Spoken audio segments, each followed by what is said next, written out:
Assalamualaikum warahmatullahi wabarakatuh. Bagaimana kabarnya anak-anak yang soleh dan soleha? Semuanya pasti dalam keadaan sehat walafiat dan tetap semangat meskipun kita masih belajar dari rumah. Baik, kalau begitu sudah siap untuk belajar bersama Bapak dalam materi memahami Asmaul Husna bab 3 Pendidikan Agama Islam dan Budi Pekerti. Baik anak-anak yang sudah siap, mari semuanya kita membaca basmalah sebelum melaksanakan kegiatan belajar kita hari ini. Bismillahirrahmanirrahim. Baik, setelah kita membaca bismillah, Bapak akan lanjutkan materi kita, yaitu memahami Asmaul Husna. Nah, Asmaul Husna adalah nama-nama baik yang Allah miliki. Jumlah Asmaul Husna ada 99. Mulai dari Ar-Rahman, Ar-Rahim sampai As-Sabur. Nah, hari ini kita akan membahas tentang Asmaul Husna, yaitu Al-Basiru. Al-Basir berarti Allah Maha Melihat. Allah mampu melihat segala sesuatu di muka bumi ini, baik yang tampak maupun yang tersembunyi. Arti yang tampak adalah yang terlihat oleh mata kita, dan maupun yang tersembunyi artinya yang tidak terlihat oleh kita. Jadi Allah mampu melihat semua yang ada di muka bumi ini. Dan Allah dapat melihat sesuatu yang tidak dapat kita lihat. Kita tidak dapat melihat jin dan malaikat, di mana jin dan malaikat yang Allah ciptakan adalah merupakan makhluk gaib yang tidak terlihat. Kemudian tidak ada yang dapat bersembunyi dari penglihatan Allah. Semua yang dikerjakan manusia pasti dilihat oleh Allah Subhanahu wa taala. Apa yang dilakukan oleh manusia di muka bumi ini, baik dari mulai bangun tidur sampai dengan tidur lagi, Allah pasti melihat apa yang dilakukan oleh orang tersebut. Meskipun dilakukannya di tempat yang gelap, dia meyakini bahwa tidak ada yang kalau kita sebagai manusia tidak bisa melihat di tempat yang gelap, tapi Allah mampu melihat. Oleh karenanya, kita sebagai hamba Allah tidak dapat bersembunyi dari penglihatan Allah Subhanahu wa taala. Dijelaskan dalam surat Al-Hadid ayat 4, wa huwa ma'akum aina ma kuntum wallahu bima ta'maluna basir. Dan dia bersama kamu di mana saja kamu berada, dan Allah Maha melihat apa yang kamu kerjakan. Dimanapun kita berada, di tempat terang ataupun di tempat gelap, di tempat keramaian ataupun di tempat sepi, Allah pasti melihat kita, dan Allah selalu bersama kita. Karena Allah selalu bersama kita, jadi apapun yang kita lakukan, sekecil apapun kejahatan atau sekecil apapun kebaikan yang kita kerjakan, Allah pasti melihat apa yang kita kerjakan. Dari ayat di atas menjelaskan bahwa Allah memiliki nama Al-Bashir. Dimanapun manusia berada, Allah selalu bersamanya. Dimanapun perbuatan manusia dilakukan, Allah pasti melihatnya. Jadi kalau misalnya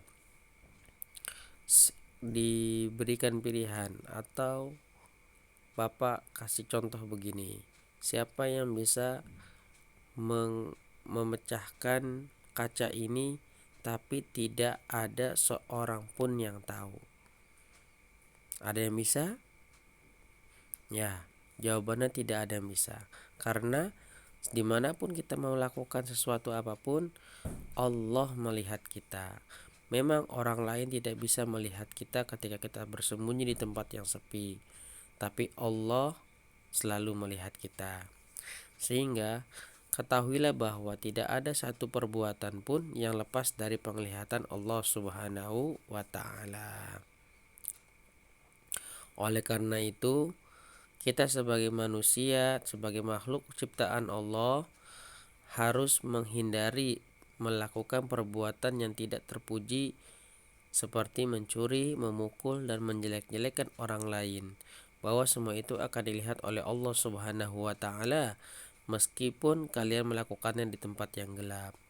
Karena apapun yang akan kita lakukan nanti di hari kiamat akan dimintai pertanggungjawaban. Kita melakukan kebaikan akan dibalas oleh Allah Subhanahu wa taala dengan pahala. Dan apabila kita melakukan suatu perbuatan yang tidak baik, maka Allah akan membalasnya dengan siksaan di neraka Allah Subhanahu wa taala. Neraka Allah Subhanahu wa taala itu dikhususkan oleh hamba-hambanya yang selalu melakukan perbuatan yang tidak terpuji. Jadi Al-Bashir, Allah Maha mengetahui atau Allah Maha melihat apa yang kita ketahui, yang kita lakukan. Yang kedua, Asmaul Husna Al-Adl. Al-Adl artinya Allah Maha Adil. Adil adalah tidak memihak kepada salah satu, tidak bertindak berat sebelah, dan melakukan sama terhadap semua hambanya. Wujud keadilan Allah adalah memberi pahala kepada hamba-hambanya yang taat, yang melaksanakan semua perintah dan menjauhi larangan Allah.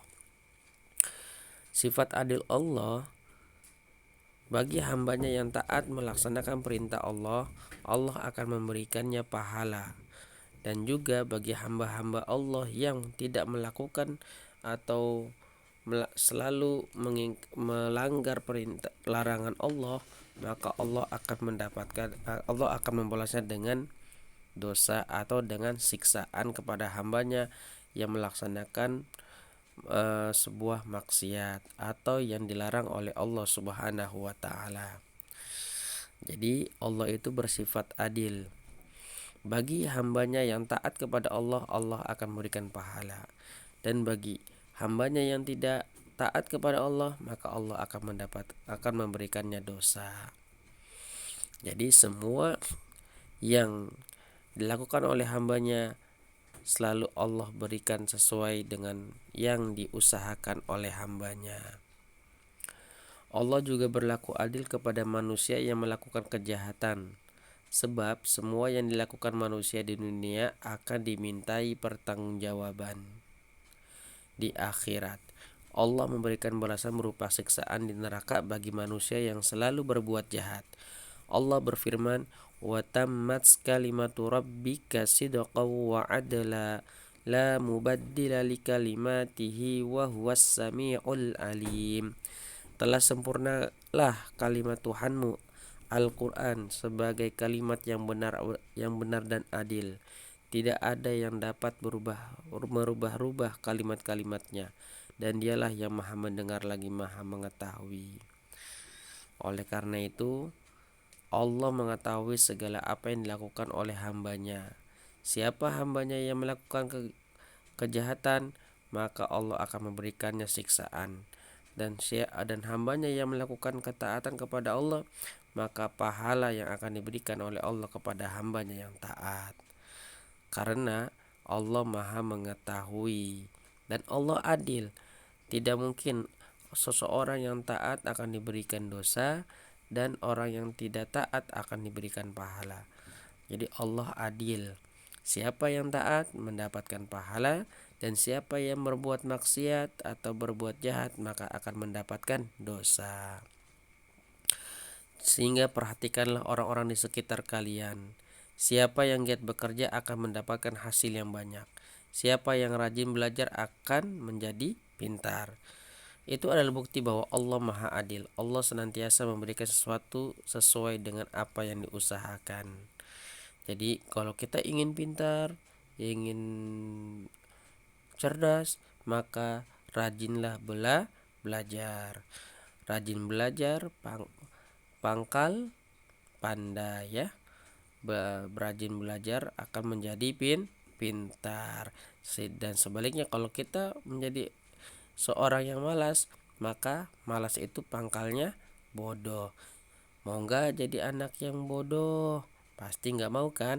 Oleh karena itu, mari kita rajin belajar, selalu membaca pelajaran kita dimanapun kita berada. Dimanapun kita berada, kalau bisa selalu membawa buku mata pelajaran kita. Misalnya buku PAI dan Budi Pekerti. Jadi tidak ada waktu senggang atau yang tidak waktu yang terbuang sia-sia karena dipakai untuk belajar. Ya, mungkin itu saja anak-anak yang bisa Bapak sampaikan. Kurang lebihnya mohon maaf. Semuanya jangan lupa untuk selalu menjaga kesehatan ya dan selalu belajar agar menjadi anak yang pintar dan bermanfaat untuk semua manusia, terutama untuk kedua orang tua kita. Baik, Bapak akhiri. Assalamualaikum warahmatullahi wabarakatuh.